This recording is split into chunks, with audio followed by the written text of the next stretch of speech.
uulitin ko po, yung aking madalas na sa nakarang ilang araw ay madalas kong sinasabi at pinapaalala sa ating mga kababayan, wala po tayong problema sa supply ng bigas. Wala tayong sanang problema sa presyo ng bigas, kung hindi dahil sa biglang pagtaas ng presyo ng bigas at dahil sa laganap na smuggling at saka hoarding.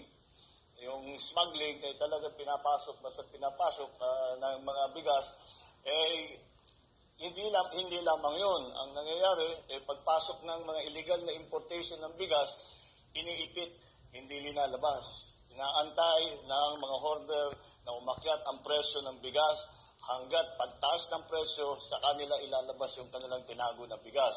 Gumawa tayo ng mga matitinding hakbang upang masugpo ang illegal na gawain ito. Sa katunayan, ito nga pong mga bigas na ipapamahagi natin ngayon ay bahagi ng nasabat ng ating Bureau of Customs mula sa mga nahuling smuggler sa pier ng Zamboanga. Sino pa po ba ang dapat makinabang dito kundi kayong mga mamamayan din?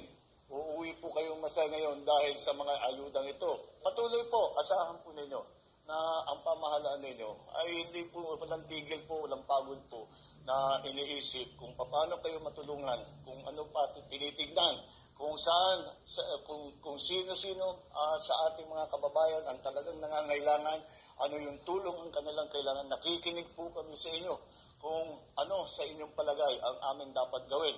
Kaya asahan po ninyo na kami po ay walang pagod na tuloy-tuloy na naghahanap ng paraan at matulungan lahat ng ating kababayan, lahat sa inyo na kahit na may kahirapan ng buhay ay kahit papano makadulot naman ng kaunting ginhawa.